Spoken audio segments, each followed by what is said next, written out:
Welcome to the deep dive.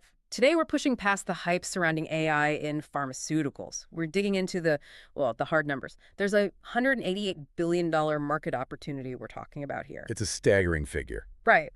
And we want to understand how AI is actually genuinely changing the game for drug discovery, development, and getting those medicines to people. And it's happening incredibly fast. I mean, Mhm. the global AI healthcare market, it was already $15.1 billion back in 2022. Okay, already significant. Yeah, but the projections suggest it's going to explode. We're talking over $187.95 billion by 2030. Wow, what kind of growth rate is that? It's about a 37% compound annual growth rate. 37%. A number like that, it's not just hype. There's some serious economic force behind it. Absolutely. And if you Yeah. drill down into generative AI specifically, Huh. the AI that creates new things, like molecules in this context, Mm. McKinsey thinks Gen AI alone could add $60 billion to $110 billion annually in value for Right. pharma and medical products. Okay, so that's the scale. Our mission today, then, is to unpack that. How is this huge financial promise actually, playing out? And what are the real challenges companies face trying to grab a piece of that $188 billion pie? Exactly. Where's the reality behind the big numbers? Right. So before we jump into the AI solutions, let's ground ourselves in the problem. Why exactly does pharma need this AI revolution so badly? What's broken?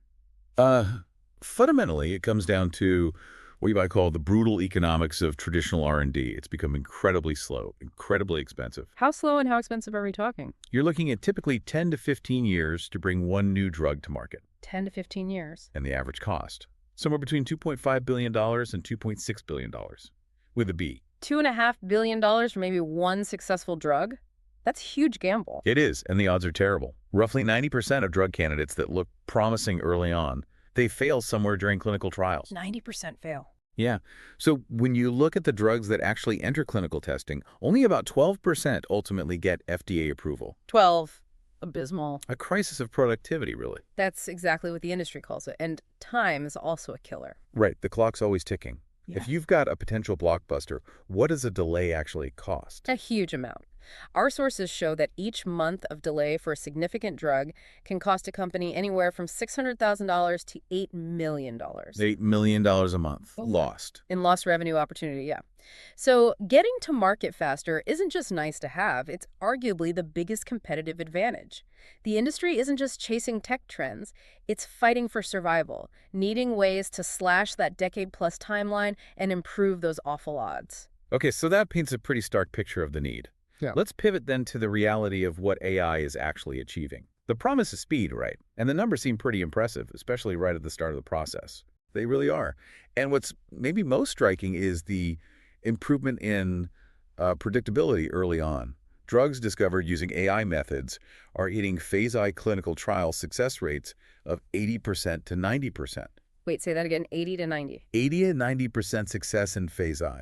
Okay, because I remember the traditional methods we just talked about, they were more like 40% to 65% success in phase I, right? Exactly. So AI is almost doubling the chance of success right out of the gate in that first human testing stage. That's huge. It fundamentally changes the risk profile of the whole pipeline. It seems to, yeah, because companies are presumably selecting better, safer molecules much earlier.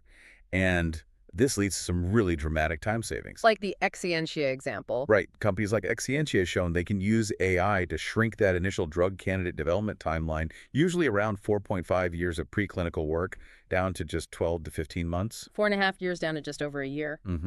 That time saved translates directly into cost savings and getting potential treatments moving faster. And fewer failures early on must mean significant cost reduction, too. Absolutely. Various studies show AI reducing those preclinical discovery costs by 25% to 50%. Some estimates even go up to 70%. And this isn't just theoretical anymore, is it? We're seeing actual drugs. Correct. The first molecule designed by AI entered human trials back in 2020. And then a big milestone in February 2023. The FDA granted its first ever orphan drug designation to a molecule entirely conceived by AI. And we have to mention AlphaFold here, right? That felt like a watershed moment. Oh, absolutely. AlphaFold was a massive scientific leap. When DeepMind predicted the structures for basically all 20,000 human proteins back in July 2021, and that gave researchers a structural map that could previously take years of painstaking lab work for just one protein. So it just accelerated everything downstream. Instantly transformed structure-based drug design, provided foundational dataset for countless projects. So the pipeline of these AI-discovered drugs must be growing pretty fast then. It is substantial. Globally, we're looking at over 150 AI-discovered drugs currently in development. Yeah. And importantly, 31 of those have already progressed into phase 2 or even phase 3 testing. They're moving through the system. That's really encouraging. And what's fascinating as we dig deeper is that AI's impact isn't just confined to the R&D lab, finding those new molecules. It seems to be adding value all across the board. That's a key point. It's touching the entire pharmaceutical value chain. Take clinical trials optimization, for instance. Okay. Here, AI moves beyond discovery into making the existing trial system just work better. AI algorithms can analyze vast amounts of data, electronic health records, genomic profiles to find and recruit the right patients for a trial much faster. How much faster? Some reports show it reducing patient enrollment time by up to 50%. 50%. That's often the biggest bottleneck in trials, isn't it? Finding enough suitable patients. It frequently is, so cutting that time in half is a massive practical benefit. And there's an ethical dimension, too.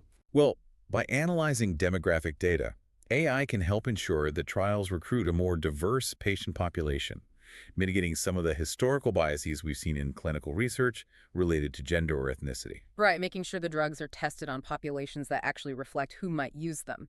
Okay, so AI helps find the drugs faster, finds the patients faster. What about actually making the stuff? Manufacturing and distribution. Huge area for gains there, too. And this directly impacts you, the listener, in terms of getting reliable access to medicines. In manufacturing, predictive maintenance using AI has shown it can cut equipment downtime by around 35%. So machines break down less often because the AI predicts problems? Exactly. One manufacturer, for example, reported saving $3.2 million a year just by knowing when to perform maintenance before a failure happened, avoiding costly shutdowns. And the supply chain, that's been under so much pressure lately. AI is a huge help there. Look at forecasting demand. Novo Nordisk, for example, used AI-driven forecasting and managed to cut their forecast errors by 50%. Which means fewer shortages or less wasted product, presumably. Precisely. And on the delivery side, companies using AI-optimized systems are seeing about a 10% improvement in getting the right order to the right place at the right time, what they call on time in full, or OTIF. So yes, faster drug discovery is great, but AI is also making the supply of existing drugs more reliable and efficient. Even surprisingly, helping with the paperwork and bureaucracy. Yeah, regulatory acceleration is definitely a theme. The FDA itself has announced plans to implement generative AI by mid-2025 to help streamline their review of submissions. The FDA using AI. And companies are already ahead of the curve. Novartis is apparently using Gen AI to help draft regulatory submissions, and they claim it's cutting the preparation time by 90%. 90%. Imagine freeing up scientists' time from paperwork. Think of the high-value work they could be doing instead. Okay, so the evidence is mounting. AI is delivering real, measurable wins across the board. R&D, trials, manufacturing, supply chain, even regulation. But there's always a but, isn't there? This is where we need that reality check.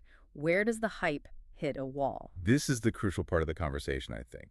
The biggest challenge that's emerging is something people are calling the phase 2 plateau. Phase 2 plateau. Okay, what's that? Remember those amazing 80–90% success rates for AI-discovered drugs in phase 1? Yeah, the ones that nearly doubled the old rate. Well, when those same drugs move into phase 2 trials, which is where you really start testing for efficacy, does the drug actually work? The success rates drop sharply. We're seeing numbers down around 30% to 40%. 30 to 40%. Wait, that sounds familiar. Isn't that basically back in line with the historical average for phase 2? It is. It's right back in the range of traditional drug development success rates at that stage. So AI is fantastic at picking winners for the initial safety tests in phase I, but it hasn't cracked the code for predicting if a drug will actually work effectively in humans later on. That seems to be the emerging picture, yes. It suggests that while AI might be great at optimizing molecules for safety or specific targets based on known biology, it hasn't yet solved the fundamental complexity and, frankly, the unpredictability of human biology in later-stage clinical trials. And we saw a real-world example of this recently. We did. There was a notable setback in 2024. In Silico Medicine, a prominent AI drug discovery company, reported that their first drug developed end-to-end with AI showed no statistically significant efficacy in its phase 2A trial. Ouch. So better computer models don't automatically equal better patient outcomes down the line. Not automatically, no. Which leads to the next big hurdle. Yeah. If it's not just the computation, maybe it's the input. Ah, the data problem. I remember you mentioning a pretty scary anecdote. This is probably the single biggest roadblock. It's the classic garbage in, gospel out problem. Yeah. There was that story of a big pharma executive admitting they spent $2 million training an AI model, Yeah. only to find out afterwards that 40% of the clinical trial data they fed into it was mislabeled or inaccurate, 40%. Oh, that's terrifying. If your foundation is flawed, the AI just builds flawed conclusions on top of it, potentially amplified. Exactly. You can have the smartest algorithm in the world, but if the data it learns from is messy, incomplete, or biased, the output will be unreliable at best and dangerously wrong at worst. And it's not just the data itself, it's also getting the systems to work together, right? The infrastructure. Correct. Integration is a massive challenge. Estimates suggest around 70% of these big digital transformation programs in pharma fail to deliver the ROI they expected. 70% fail. Why? Often it's because their existing, often quite old, IT systems just weren't built for AI. They can't handle the data volumes, or different systems can't talk to each other seamlessly. Trying to bolt AI onto legacy infrastructure is incredibly difficult. And then you need the right people to run it all. The talent shortage. It's acute. You need people who are experts in AI, but who also deeply understand biology, chemistry, clinical processes. That combination is rare and highly sought after.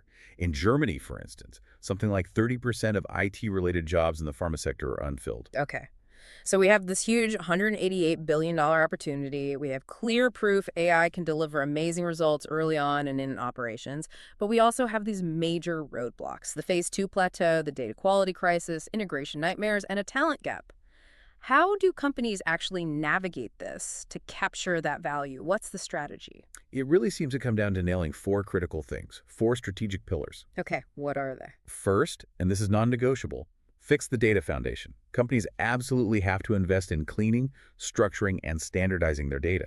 This means adopting principles like FAIR, making data findable, accessible, interoperable, and reusable, and ensuring data integrity through standards like LCOA. Without clean, reliable data, everything else fails. Job one, get the data house in order. Yep. What's second? Strategic focus. You can't just sprinkle AI everywhere and hope for magic.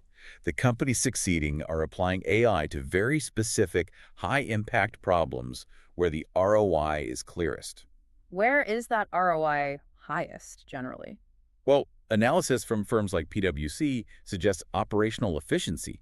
Things like improving manufacturing, the supply chains, actually accounts for the biggest chunk of potential AI value, around 39%.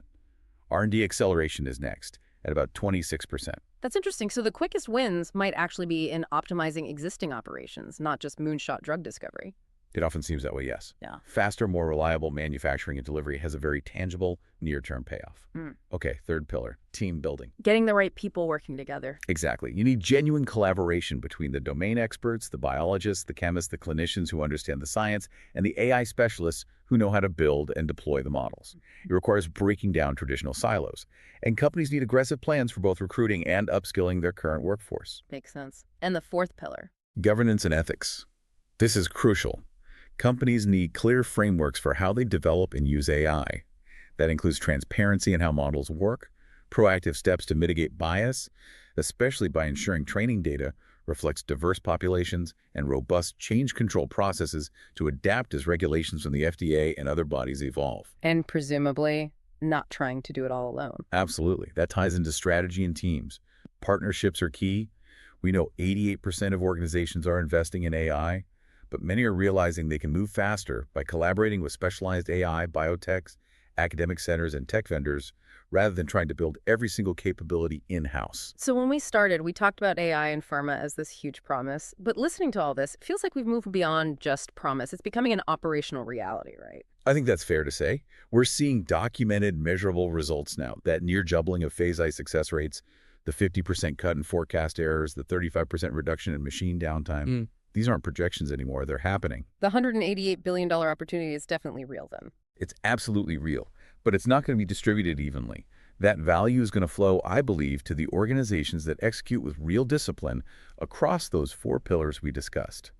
Nailing the data, building the right talent and teams, establishing robust governance, and maintaining sharp strategic focus. The gap between the leaders and laggards in AI adoption is likely to widen dramatically in the coming years. Exponentially, I'd argue. It depends entirely on how effectively companies move from scattered pilots to truly integrated, scaled AI operations. Which brings us to a final provocative thought for you, our listener, to chew on. Given AI's proven strength in boosting phase I success, but its apparent struggle with the biological complexity of phase II, should the main focus of AI investment perhaps shift? Instead of pouring all efforts into initial discovery, should more resources concentrate on using AI to finally crack the code of that massive biological and clinical unpredictability we see in later stage human trials?